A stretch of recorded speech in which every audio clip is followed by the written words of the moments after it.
SSC वालों ने तो पहले ही हाथ ऊपर कर लिया, उन्होंने सरकार की तरफ इशारा कर दिया है, आप सरकार से मिलो। और हम सरकार से अगली बात यही कहना चाहते हैं कि हम अनशन पे बैठेंगे और अनशन के बाद सरकार को सुननी पड़ेगी। और सरकार एक झूठे दावे क्यों करती है? सरकार चुनाव के वक्त बोलती है हम इतना रोजगार देंगे, उतने रोजगार देंगे। मैं सरकार से भी नहीं और किसी से भी नहीं बोलना चाहती हूँ, लेकिन न्यूज़ वालों से बोलना चाहती हूँ कि गलत इन्फॉर्मेशन लीक ना करें, क्योंकि हमारे लिए बहुत बड़ी परेशानी पैदा कर सकती है। क्योंकि अभी तक बहुत हमारे कान पे आया है ऐसा करके कि हमें ज्वाइनिंग लेटर मिल चुका है और हम यहाँ से जा रहे करके, लेकिन फ़िलहाल तो ऐसा कुछ हुआ नहीं है। अभी तक किसी ने हमारी आवाज़ सुनी नहीं है, लेकिन हम हमारी आवाज़ उन तक पहुँचाने की कोशिश कर रहे हैं। हम जब तक ज्वाइनिंग लेटर हमें मिलेगा नहीं तब तक हम यहाँ से जाने वाले हैं नहीं। तो फिलहाल हम विनती कर रहे हैं न्यूज़ वालों से कि प्लीज़ कोई भी गलत इन्फॉर्मेशन ना बाहर वायरल ना करें। सबके पास गए हैं, लेकिन अभी तक किसी ने भी जवाब पलट के नहीं दिया है सर। सब एसएससी के पास भी गए थे, लेकिन अभी तक वो लोग बोल रहे कि अब कुछ होने वाला नहीं है। हमें लगा था कि उम्मीद लगी थी कि हमने सेकंड मेरिट लगेगा या एवे करके। जब गए थे लास्ट टाइम वहाँ पे, तब वो लोग बोले थे कि कुछ लगने वाला नहीं है, आप यहाँ से चले जाओ करके।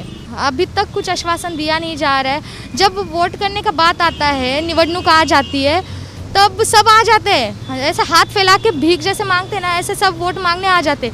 लेकिन जब युवाओं की बारी आती है, चलो युवा भविष्य का सोच कर वोट कर भी दे।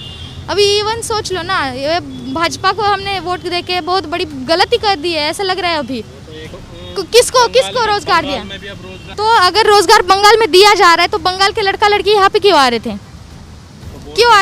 ये हम लोग युवा आपसे क्वेश्चन कर रहे हैं ना, तो बता दो क्या आपकी बात नहीं रखी। चलो अभी तक सरकार ने हमारे बारे में इतना हम बोले थे, अभी तक आवाज़ उठाई नहीं है हमारी।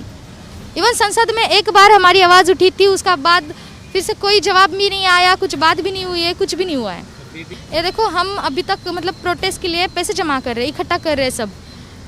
हमारी इतनी आर्थिक परिस्थिति नहीं है कि हर कोई अपने जेब से खर्चा करके दे सकता है। हम हर किसी से हेल्प मांग रहे हैं, अभी तो संसद में वगैरह सबसे हेल्प मांग रहे हैं।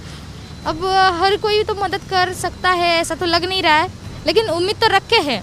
लेकिन पूरा भारत देश के सभी 2018 के युवा कैंडिडेट को हम विनती कर रहे हैं, जो यहाँ पे आ नहीं सकता है वो आर्थिक मदद तो ज़रूर कर सकता है। तो हमने हमारा फ़ोन पे नंबर, गूगल पे नंबर दिया है, उस पर जितना भी हो सके उतना हेल्प कर दे। एसएससी वालों ने तो पहले ही हाथ ऊपर कर लिया, उन्होंने सरकार की तरफ इशारा कर दिया है, आप सरकार से मिलो। तो एसएससी वालों के हाथ में सब कुछ है, तब भी एसएससी वाले कुछ कर नहीं रहे। और अगर सरकार से बोल जाए तो वो हाथ ऊपर कर ले, हमारे हाथ में कुछ नहीं, इतनी वैकेंसी थी और ये सब बोल रही है सरकार। सरकार को सिर्फ पैसा चाहिए, उन्हें इससे कोई मतलब नहीं कितने जवान शहीद हुए, कितने जवान नहीं शहीद हुए, कितनी भर्तियाँ हो गई। उन्हीं जवानों को डबल ड्यूटी दे रहे, बार बार उन्हें टॉर्चर करे ड्यूटी का देकर। उन्हें सिर्फ पैसा चाहिए, अगली भर्ती निकलेगी तो उसमें उनको पैसा मिलेगा, उनको कोई मतलब नहीं जवानों से। वो तो सरकार को ही पता, क्योंकि पुलवामा हमले में भी वो शहीद हुए थे, उसका भी अभी तक कुछ पता नहीं चल रहा, वो कैसे हुआ, क्यों हुआ, किसने किया, उसका भी अभी जांच नहीं, रिपोर्ट नहीं आया। और एक कल ये हो गया, तो सरकार क्या आंखें बंद करके बैठी है और बोल रही है हम करेंगे। क्या कर रही है सरकार? है जवान, उनको ही प्रोटेस्ट नहीं कर रही, उनकी सेफ गारंटी नहीं दे रही, तो हमें क्या जॉब देगी वो लोग? जी, हम सरकार की तरफ, हर दिल्ली के सरकार पे हम घूमे और सरकार ने हमारे बात का कोई जवाब नहीं दिया है। और हम सरकार से अगली बात यही कहना चाहते हैं कि हम अनशन पे बैठेंगे और अनशन के बाद सरकार को सुननी पड़ेगी। हम आखिरी प्रयास हमारा यही है कि हम अनशन पे बैठने वाले, और अनशन पे बैठने के बाद सरकार को हमारी सुननी पड़ेगी। सब जगह गए हम, दिल्ली के हर सरकार के हर कोने में गए हम हमारी गुहार लगाने पर, किसी ने हमारा कोई सुना है। जो हमारी युवाओं की बात मानेगी वही सरकार हम चुनेंगे ना। सरकार तो इलेक्शन के टाइम हर आश्वासन देते कि 1 करोड़ रोजगार दूंगा, 2 करोड़ रोजगार दूंगा, पर अभी तक हम 100-250 बच्चे, उनमें से 50 लोगों का भी रोजगार सरकार ने नहीं दिया है। सर, लगातार आज 2 महीने होने जा रहे हैं, हम यहाँ पे है, प्रोटेस्ट कर रहे हैं।